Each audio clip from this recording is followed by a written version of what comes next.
Naruto. Naruto's Sage Mode represents one of the most important turning points in his entire journey, both in power and in maturity. Training in Senjutsu was far more brutal than Naruto expected. The greatest challenge was learning to completely suppress unnecessary thoughts and movement. If Naruto failed to properly control natural energy while absorbing it, his body would turn into a stone toad permanently. This made Sage Mode an extremely dangerous, high-risk technique. After intense training, countless failures, and several near-death moments, Naruto finally succeeded in balancing his own chakra with natural energy, allowing him to enter Sage Mode. However, Fukasaku warned him that Senjutsu is a double-edged sword. To gather natural energy normally, the user must remain perfectly still, which makes them an easy target in battle. To solve this weakness, Naruto was originally meant to rely on Fukasaku and Shima to gather energy for him, just like Jiraiya did. Unfortunately, because Naruto carried the Nine Tails inside him, the two elder toads could not merge with his body. Faced with this limitation, Naruto came up with a brilliant workaround using shadow clones. His clones would remain still in a safe location, gathering natural energy. When needed, Naruto could dispel them and instantly receive their stored Senjutsu chakra. This innovation made Naruto's Sage Mode far more practical in real combat. Another unique ability granted by Sage Mode is heightened sensory perception. While in Sage Mode, Naruto could sense the chakra of nearly everyone on the battlefield, excluding the dead. This ability allowed him to realize that Kakashi had fallen during Pain's assault, marking one of the most emotionally impactful moments of the arc. Later, during the Fourth Great Ninja War, Naruto received Young Six Paths power from Hagoromo Otsutsuki. This elevated him into Six Paths, Sage Mode, changing his pupils and granting him godlike abilities. In this state, Naruto could manifest truth-seeking orbs, create multiple tailed beast avatars, and unleash advanced Rasen Shuriken with different elemental properties. It is important to distinguish between Sage Mode and Nine Tails Chakra Mode. Sage Mode focuses on sensing chakra, while Nine Tails Chakra Mode allows Naruto to sense negative emotions. Together, they define Naruto's ultimate evolution as both a warrior and a savior of the shinobi world. And all of your comments have been the driving force that keeps me creating content and delivering unforgettable moments. We are aiming for the milestone of 50,000 subscribers. If you love Naruto, want to explore hidden details, exciting theories, and enjoy top-quality videos, make sure to hit that subscribe button now, and let's reach 50,000 together. Don't forget to comment about your favorite character or any ideas you'd love to see in the next video. Your feedback is truly valuable. Jiraiya, one of the three legendary Sannin of Konoha, was among the very first shinobi to ever step into the realm of Sage Mode. His journey began not on a battlefield, but by accident. One ordinary day, Jiraiya found himself transported to a strange, otherworldly land, filled with colossal trees and intelligent, talking toads. This place was Mount Myoboku, the sacred home of the Toad Sages. It was here that Jiraiya first learned of the great Toad Sage's prophecy, and more importantly, the existence of Senjutsu. Rather than remaining completely motionless to gather natural energy, he allowed two elder toads, Fukasaku and Shima, to fuse with his body. These two sages continuously absorbed and regulated natural energy on his behalf, enabling Jiraiya to maintain Sage Mode while still moving and fighting. This method was risky, but it was the only way Jiraiya could enter Sage Mode at all. During his infiltration of the Hidden Rain Village to investigate the Akatsuki, Jiraiya activated Sage Mode in battle against Pain. With this power, his physical strength, speed, durability, and sensory perception increased dramatically. He gained access to powerful Senjutsu techniques, including enhanced fire release, oil release, and devastating sound-based genjutsu, performed through Fukasaku and Shima's harmony. Even Pain himself acknowledged Jiraiya's strength, admitting that if Jiraiya had fully understood the mechanics behind the Six Paths, the outcome of their battle might have been very different. However, unlike Naruto's perfected Sage Mode, Jiraiya's transformation came with visible drawbacks. His body partially mutated, developing more pronounced toad-like features. According to Fukasaku, in Chapter 410, this physical deformation was the result of Jiraiya never fully mastering the technique. His control over natural energy, while impressive, was still incomplete. Yet even so, this was an extraordinary achievement. Compared to the countless shinobi who were instantly turned to stone, Jiraiya's partial transformation was proof of just how close he came to perfection. Jiraiya's Sage Mode represents more than raw power. It reflects his role as a bridge between generations, a pioneer who walked so others could eventually run. Without his research, sacrifices, and imperfect mastery, Naruto would never have achieved a flawless Sage Mode of his own. In that sense, Jiraiya didn't just use Senjutsu, he paved the way for its future. Mitsuki. Mitsuki is often referred to as Orochimaru's son, but that title is only symbolic. In reality, Mitsuki is a genetically engineered life form, an artificial human created through Orochimaru's countless experiments. Rather than being born naturally, Mitsuki was designed, refined, and optimized in a laboratory, built from multiple genetic templates, and infused with an absurdly high chakra capacity. From the very beginning, he was never meant to be ordinary. Because of this unnatural origin, Mitsuki possesses an extremely rare ability, the natural aptitude to enter Sage Mode at a very young age. Unlike most shinobi, who require years of training, intense discipline, and external guidance to even attempt Senjutsu, Mitsuki can activate Sage Mode instinctively, at least for a limited period of time. This alone places him in a completely different category from previous users, such as Jiraiya or Minato. What makes Mitsuki's Sage Mode even more unusual is its appearance. Instead of resembling traditional Sage transformations, his form looks strikingly similar to a tailed beast chakra mode. When activated, Mitsuki's body is wrapped in a pale, glowing chakra aura. With a faint, bluish-white hue, ethereal snakes coil around his body, moving as extensions of his will, enhancing both his offense and mobility. These serpents allow Mitsuki to strike with unpredictable rhythm, weaving in and out of combat with fluid, almost dance-like precision. One of the most distinctive features of Mitsuki's Sage Mode is the horn that emerges from his forehead. This single, prominent horn is not merely cosmetic. It symbolizes his deep synchronization with natural energy.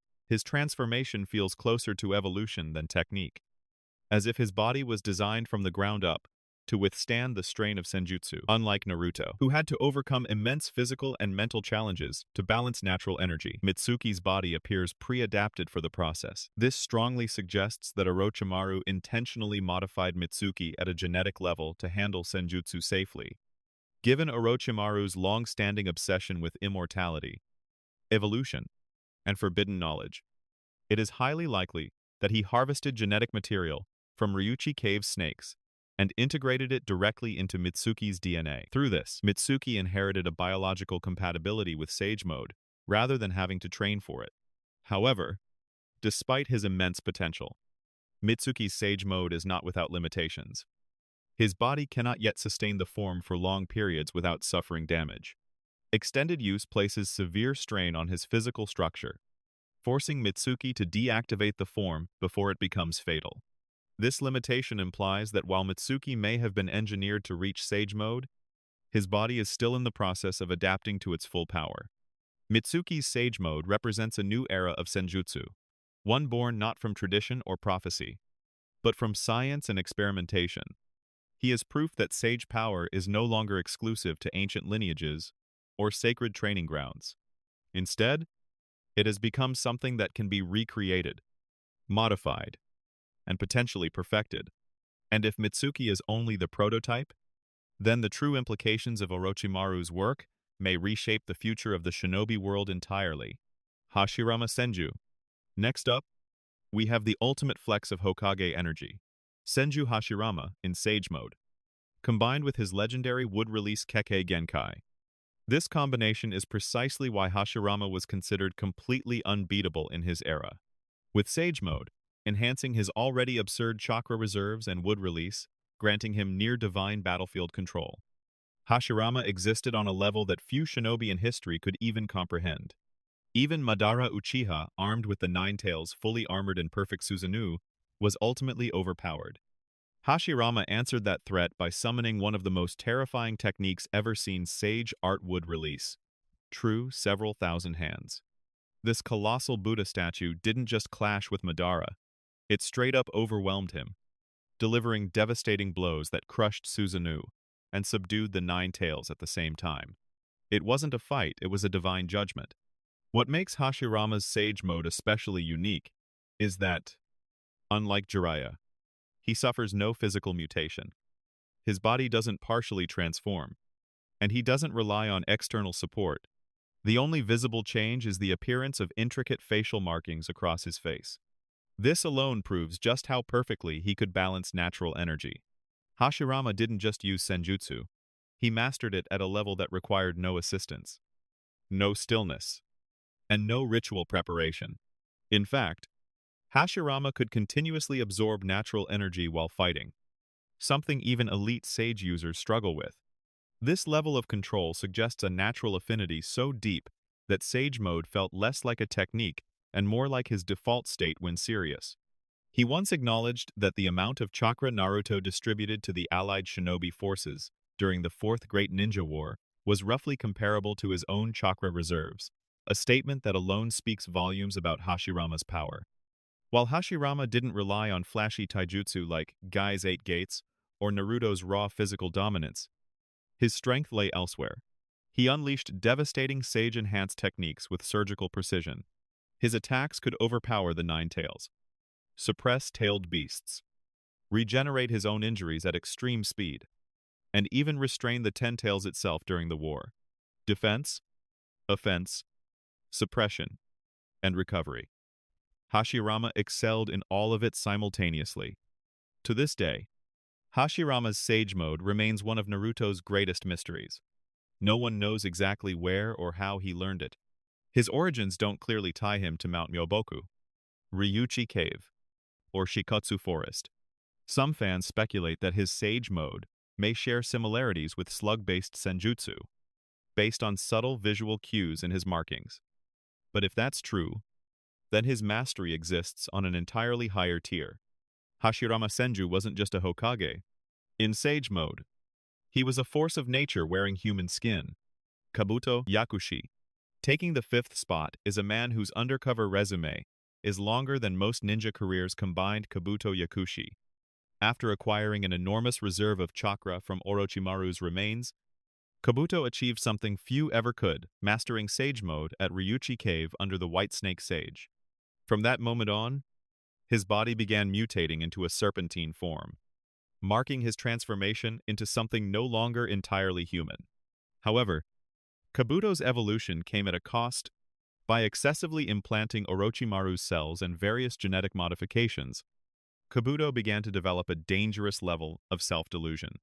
He truly believed he had surpassed the limitations of snakes entirely, boldly declaring that he was no longer a serpent, but a dragon. While that claim was clearly exaggerated, it wasn't completely empty talk. Kabuto had indeed overcome one of the greatest weaknesses of Sage Mode. Traditionally, Sage Mode requires the user to remain perfectly still or rely on external support to absorb natural energy. Kabuto shattered this restriction. By implanting Jugo's cells into his body, he gained the ability to passively absorb natural energy at all times.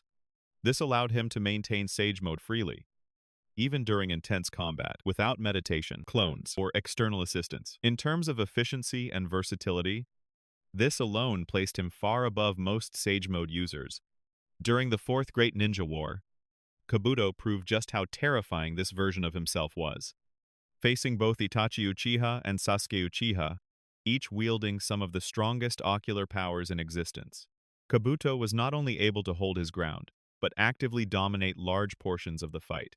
Despite facing Mangekyo Sharingan and Susanoo-level threats, Kabuto consistently controlled the battlefield through mobility, terrain manipulation, and overwhelming sensory attacks. One of his most devastating techniques was Sage Art White Extreme Attack. By manifesting a massive dragon-like construct that coiled around a luminous core, Kabuto generated an intense burst of light and sound that completely shut down his opponent's senses. Vision, hearing, balance, and spatial awareness were all simultaneously paralyzed. Against this technique, even elite shinobi were reduced to helpless targets, unable to orient themselves or react effectively. Beyond raw combat prowess, Snake Sage Mode granted Kabuto an even more unsettling ability: the power to imbue lifeless objects with pseudo-life using natural energy. Through Senjutsu, he could animate inorganic matter, effectively turning the environment itself into an extension of his will. This ability blurred the line between ninjutsu and creation, further reinforcing Kabuto's belief that he had transcended ordinary shinobi limitations. In the end, Kabuto's downfall didn't come from a lack of power, but from his obsession with perfection.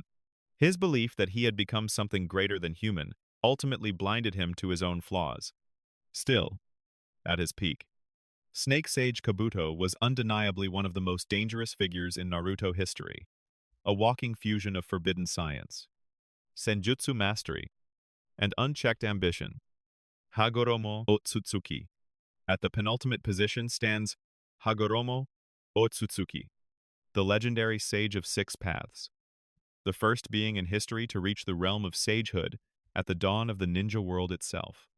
Born as the son of Kaguya Otsutsuki, Hagoromo inherited an almost unimaginable amount of chakra, a divine foundation that far surpassed anything later generations could hope to achieve. This overwhelming chakra capacity became the bedrock upon which his godlike power was built. Hagoromo was personally guided in Senjutsu by the great Toad Sage, Gamamaru, at Mount Myoboku.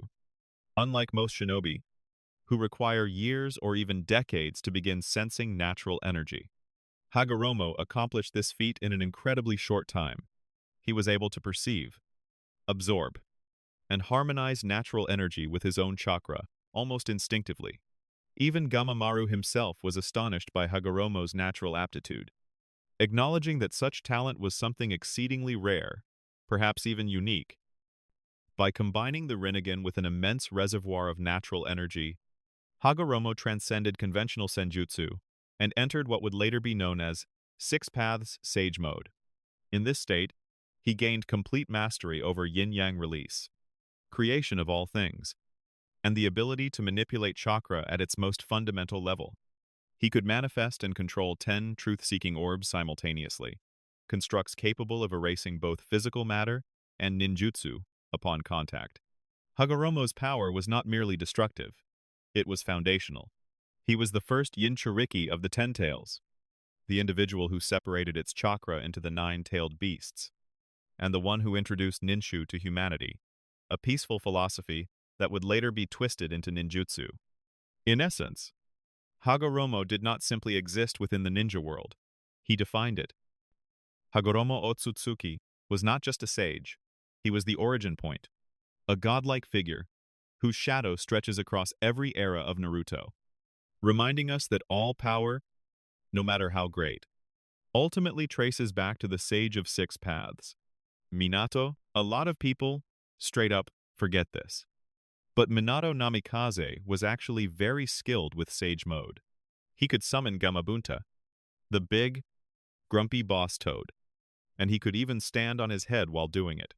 That detail matters, because it shows Minato had a strong bond with the Toad Sages of Mount Myoboku from a very young age. You don't get that kind of respect from the Toads by accident. Minato learning Sage Mode is a huge deal. It means he had massive chakra reserves and ridiculously precise chakra control, two things that are insanely hard for most ninja to achieve. Even Jiraiya, a legendary shinobi, never fully mastered Sage Mode. So when people call Minato a genius, that's not hype. He genuinely earned that title. And here's the crazy part. Minato was already absurdly strong without Sage Mode. He invented the Rasengan. He mastered the Flying Thunder God, a technique that lets him teleport instantly. Now just imagine him stacking Sage Mode on top of those jutsu. That combo would be absolutely terrifying. It honestly becomes hard to even imagine who could survive against him at that point. But here's the twist. Minato himself admitted that he never used Sage Mode in real combat. The reason is simple. His entire fighting style is built around extreme speed, and gathering natural energy for Sage Mode takes time. Even a small delay is unacceptable for someone who fights at lightning speed. For Minato, stopping to charge Sage Mode would actually make him weaker, not stronger. Because of that, we never truly saw Minato at full power. All we can do is speculate about how strong he could have been.